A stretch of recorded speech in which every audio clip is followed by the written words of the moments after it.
right, you guys, so we are here. Let's get a final look at my hair. Let's get a final look at the before. Let me take this headband off because I done forgot it in the slow.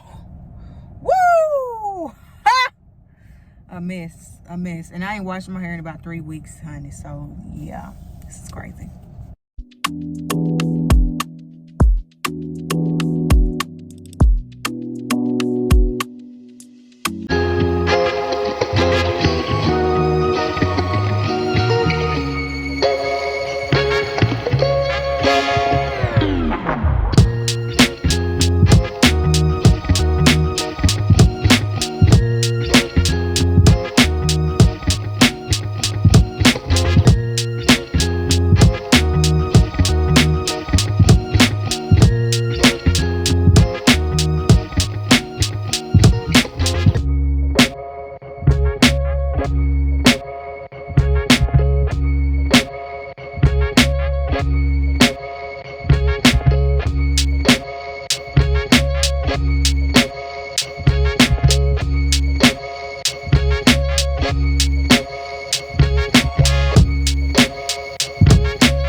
Most of them I took though. Much later. Hello everybody and welcome back to my channel. If you are new here, thank you so much for tuning in. Please feel free to like, comment, and or subscribe. And if you are not new here, thank you so much for tuning in to another one of my videos. I just wanted to jump on here and talk about my hair journey. Give me your tablet. Okay, because I'm not gonna get copyrighted. I'm talking, Bubbles and DuckTales. It's been about a month now since I cut my hair, so I just wanted to come on here and let you all know the reason why I cut my hair. I know I showed y'all the process of me getting my hair cut. I first started my lock journey in 2022, I believe. So it started off really good. Obviously, you know, you've got the ugly stage where, you know, your hair is just locking and getting used to being in that state or whatever. So I was okay with that, you know, everything was fine. The only issue that I ended up having was I started going to different people. So I talked about that a little bit in some of my previous videos. I'll try to list them below in the description box. But initially I stopped going to the person that I went to at first because they were just far away. I didn't want to have to travel. It wasn't super far, but I just didn't want to have to travel every time I wanted my hair done. So went to this other person, and she used to do a good job, but it was always like every time I came to her, it was always some sort of criticism. So like when I first started coming to her, she was like, oh, you have a lot of buildup. And I'm like, okay, you know, whatever. She was like asking me what kind of products the previous person used to use and so, you know, she used to do a great job at styling my hair, but every time I came to her, she just always had something negative to say, and I didn't like that.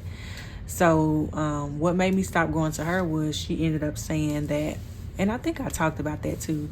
She basically ended up saying I would need another lock detox. Mind y'all, she had just did me a detox, my previous hair appointment. So I was like, why do I need another one? Like that's too much. You're only supposed to get them like twice a year, if that. And my hair is already dry, so I didn't want my hair to be dried out. So she basically refused to service me until I got another detox, and I just stopped going to her. So that's the second stylist. Moved on to the third stylist, and she did a great job with my hair, but she was very heavy-handed. So I think I went to her one time. My hair was so tight, I was in tears, and I had to take it down. Like, my scalp literally felt like it was on fire, and I was like, I'm not finna lose half my hair fall out, because the last time I had my hair braided too tight, I ended up getting a bald spot. And I was like, I'm not letting that happen again. So I took the style down, and the girl was really cool. So I ended up getting like a protective style over my locks in between a retwist.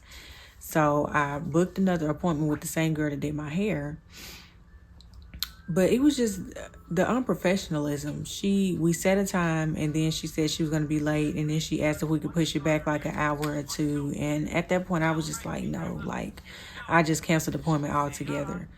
So that was the third stylist. Fourth stylist, she did a great job, but I didn't like that she didn't do like lock repairs. So I felt like some of my locks were thinning and they needed to be, what is that called when you get the crochet needle? Instant lock. Like, it's almost like instant lock in your hair. It's just repairing the damaged lock, you know, like sewing it back together, whatever. She said she didn't do that. So the thing that really made me stop going to her was, I only went to her one time, but I didn't want to I planned on rescheduling with her, but I washed my hair like 2 weeks after I got the style, and it instantly started unraveling. Like, you couldn't even tell that I had a retwist. It looked like I hadn't had my hair retwisted in like 6 months, and I was like, okay. Went back to the source of who started my locks, and the same thing happened. I washed my hair after I had a style in, and it came unraveled at the roots, and I was like, I'm not finna keep doing this, because I feel like it's gonna be the same issue, because this is the second time it's happened. I went to somebody else, the same thing happened. So I said, maybe it's just not meant for me.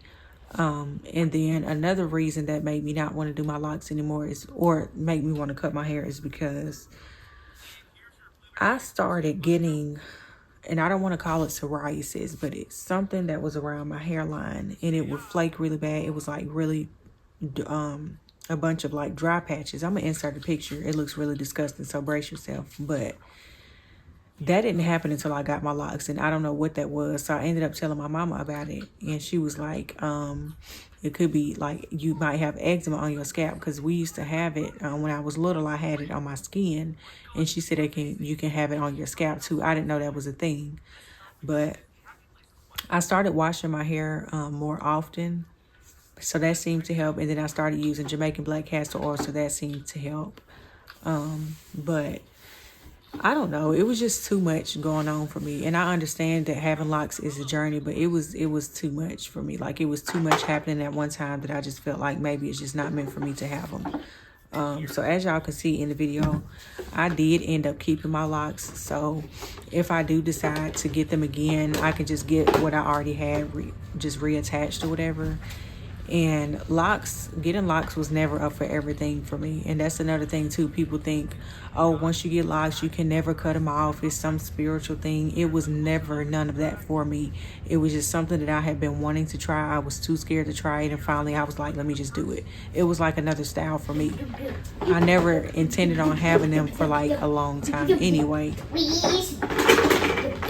So, you know, if I do end up getting them back, I'm just going to make sure that I get somebody that I know is going to know what they're doing, is going to be able to maintain my hair. Like, there's not going to be no issues, because me chair hopping really was a big mistake, because everybody doesn't twist the same, so that could damage your hair in the end too. Like, everybody is not going to know your hair journey either. So that was a big mistake I had. So I'm happy about cutting my hair. I've cut it before. I've told y'all about it. I cut it myself.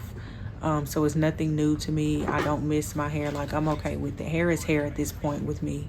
So I'm back on my TWA journey, back on trying to figure out products that actually work for my hair so it won't be so dry. So I'm happy with my decision. I don't regret it at all. So I just wanted to kind of tell y'all about why I ended up cutting my hair, some of the regrets that I do have, you know, about getting locks. So hopefully this helps somebody else, you know. But just don't be like me. Don't chair hop. You know, stick to one person and make sure that that person, you know, truly knows about locks, knows about your hair, what you need, what you don't need. You know, just make sure that you find you somebody good. So thank y'all so much for tuning in, and I will see y'all in the next video. Bye.